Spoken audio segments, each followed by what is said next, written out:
Welcome to Business or Pressure, taking the pain out of massage business with me, Allissa Haines. This is your no-nonsense guide to managing your massage or bodywork business.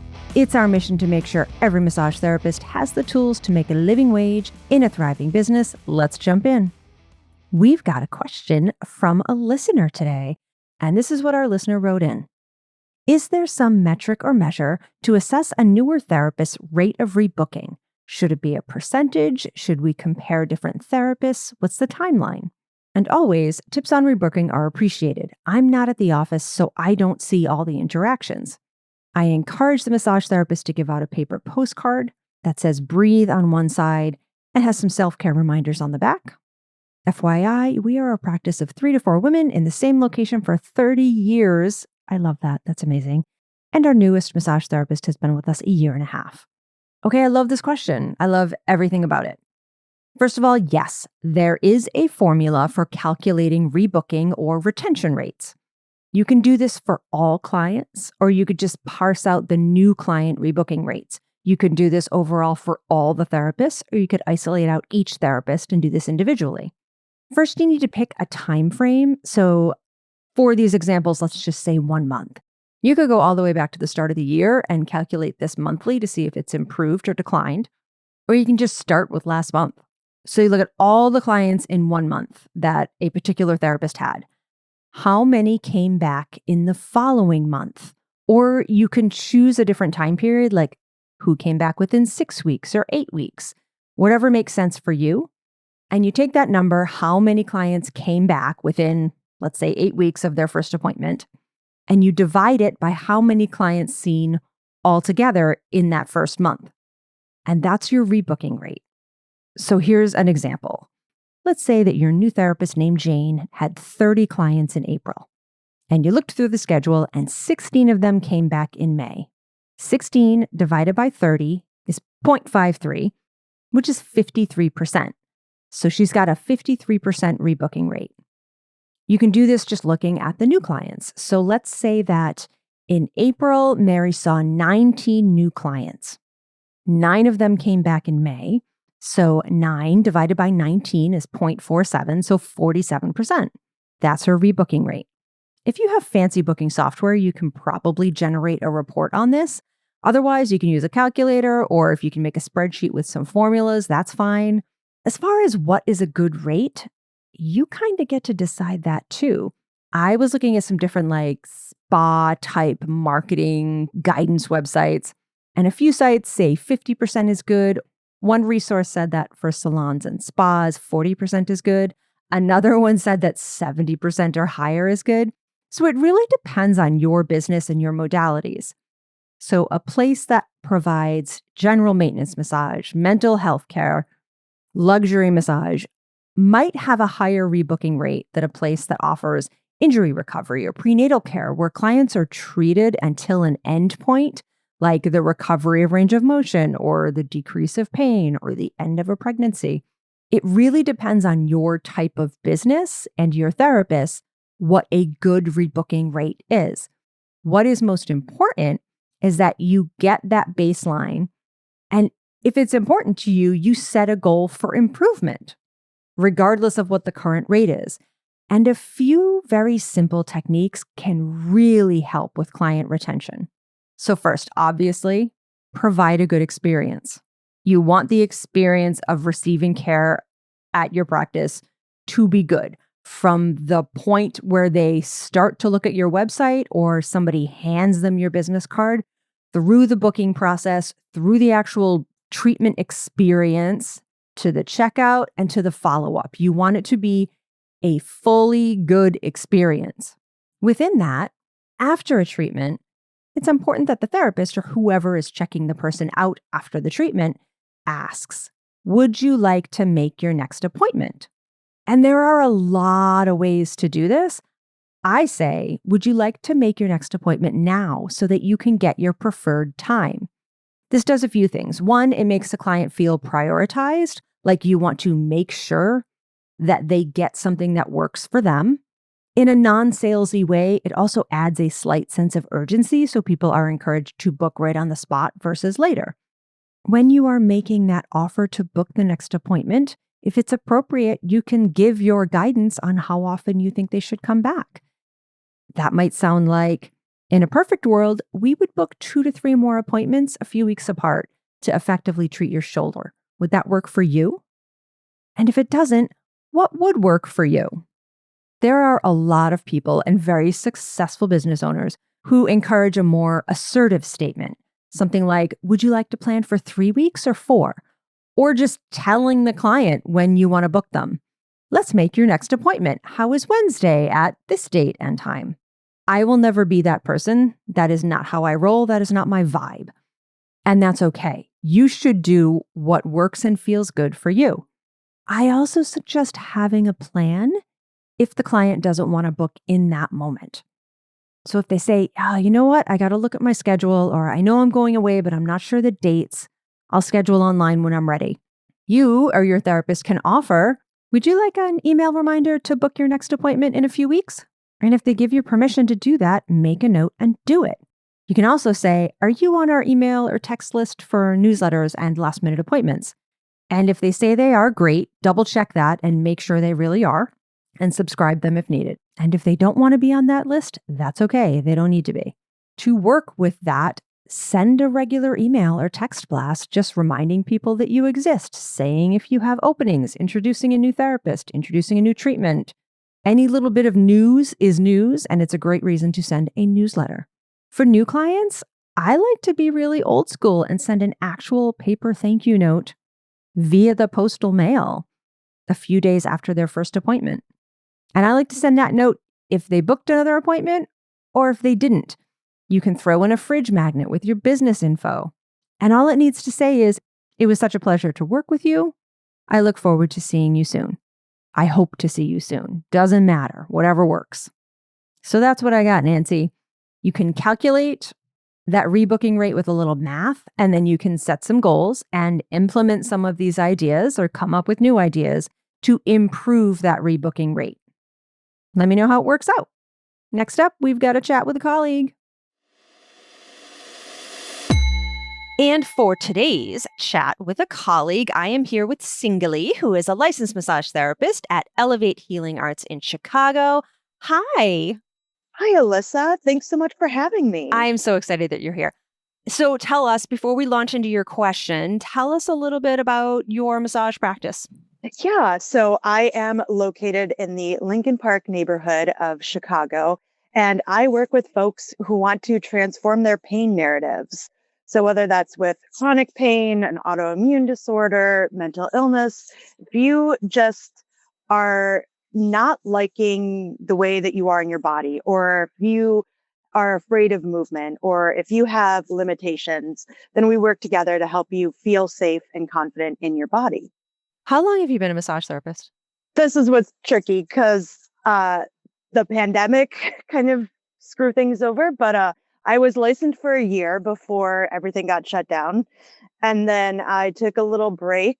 And so I returned full time last year. So technically I've been licensed for 6, but practicing for like 3.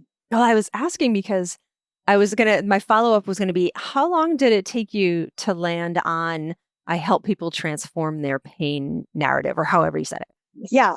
So not that long. Luckily, I stumbled into, so in school, I actually am a performer. I spent over a decade in the opera, theater, arts world community. And my plan in massage school was to just use massage to supplement my arts career. And then I got to school and I started working with veterans that had PTSD. And so I shifted completely my focus and decided to go down that route and help people with mental illness and PTSD and trauma and release things in their bodies. Then, though, I got interested in manual therapy and chronic pain management and just how pain works, because we don't really know much about pain. And so during the pandemic, I took a whole bunch of courses. I actually became certified in hypnotherapy. So I'm a certified hypnotist as well. And I am going to be getting my master's in social work so that I can combine talk therapy with the body work and then just really help people that, again, are in so much pain. I'm just noticing my clients coming in, and it's the flare-ups of the not knowing, like, okay, am I going to have a flare-up tomorrow? How do I manage these things? And so we work together to just foster that sense within themselves of like, okay, you've got this. And we're going to teach you how to like release stuff. Okay, well, I feel like we've already covered a lot, but I'm going to get to the actual question now that I want to ask you. What is the thing you would do differently if you could go back in time and start your business again? So I would get a little bit complicated here. I am now a PLLC, which is great. Anyway, the difference between an LLC and a PLLC is if you're professionally licensed, at least in the state of Illinois, you have to get a PLLC and not an LLC. But then when you're being taxed, there are a whole different ways that you can go about this. And when I was speaking with colleagues, I then decided to set up as an S Corp. And let me tell you, I would go back and I would just keep it as sole proprietorship. Okay. So this is such a great topic that I'm so glad you mentioned. Because what Singly's talking about here is that when you start accepting money for your massage services, you become by default a business. And the default business structure is a sole proprietor. Now, some people choose to set up an LLC, or in some states, it's a PLLC. And there's different terminology, like California has a different one, like therapists and attorneys and doctors have to set up a different kind of LLC. Some states just do that, but it's still essentially an LLC. And once you form an LLC, which is a liability thing, it pretty much says, hey, my business structure is separate from me as a human. So if someone sues your business, they're not suing you. It's a way to protect personal property. And there's a whole bunch of different things, and keeping in mind, I'm not an attorney or a financial advisor. But when you form an LLC, you get a choice of how you file your taxes. You can keep doing it as if you're a sole proprietor, where you file all your business income expenses. You report your business income and expenses on a Schedule C that's attached to your personal return. Or you can do what Singly's been doing, and what I did for a few years, and file your taxes as an S Corp, which has a handful of benefits tax-wise, but also comes with a whole bunch of expenses. And there has been in the past 5 years, this push to get people to file as S Corps. And I don't know if it's just because accounting companies and payroll companies really want to make more money, or if people that's what I was wondering too. I was like, right? I don't know, but there is this push. And when you're just starting out, you really don't know. So tell me what it was like for you, and I'm thinking specifically all the extra things you had to do in order to file as an S Corp. Yeah, so there were so many forms. And just, again, the amount of money that I almost feel like I wasted because it just financially doesn't make sense. My business is not bringing in tons and tons of cash. So there's not so much flow there where I would need all of the support or the benefits. I'm not getting the benefits from it.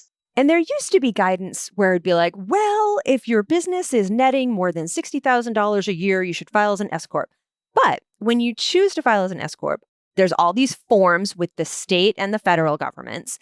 You have to run payroll. So when that happens, you pay yourself as a W-2 employee, and then you pay yourself a dividend.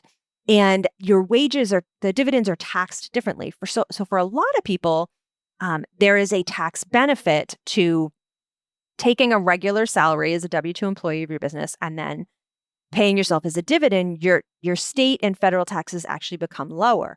However, how much did you spend on a payroll company last year? Yes, I was going to say, I don't shout out to Gusto, but it's exactly it. We both probably paid around $600 last year for payroll software so that we could run our own paychecks. And once you get it set up, it's nice and it's smooth. I love payroll software. It automatically handles all your state tax and your federal tax. And if you have a state that takes out for workers' comp or short-term disability insurance, or in Massachusetts, it's paid medical family leave, all these cool things. And it just, once you set it up, it's done. It's smooth. But then how much more did you spend on tax prep? Exactly. I spent, I would say significantly more because before I could have used just like H&R Block Yep. or Just a personal tax an return. actual, yes, just like going on the website. And then now I have an actual accountant. I have a tax prep person. I have a CPA. Your business files taxes, and then they give you a W-2, and then you file your personal taxes with that W. And it's like a whole thing because you have to pay for a whole other set of taxes to be prepared for your business. And there was something else. There was another expense that I ran into. Oh, so we were talking about the LLC expense, which you can be an LLC for liability reasons and not file as an S Corp. Like we covered that. But sometimes people form an LLC in order to start filing as an S Corp. And I think you mentioned in Illinois, it's like $150 and then $75. In Massachusetts, it's $500 a year to have an LLC. And again, that is another reason why I feel like if you're starting out, sole proprietorship, just in the beginning, at least for like the first few months, like there's no reason to jump on it and pay, let's say that $500 right away if you don't have the clients in the beginning. This is fascinating. I love that you came with such a nerdy answer to this question. Yeah, I mean, because again, I think people don't know when you're starting out, it's like, okay, well, I want to make myself seem more legit, or at least that's what I thought.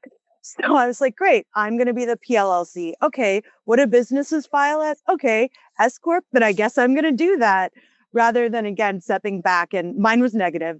So that's why I was like, okay, this doesn't make financial sense at all. Well, thank you for coming here and sharing such a nerdy topic that I could geek out on.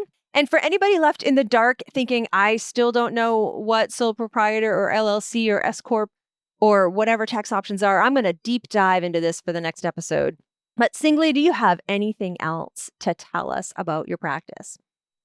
No, you can check out my website at www.elehealing.com or check me out on Instagram at same thing, Ella Healing, PLLC.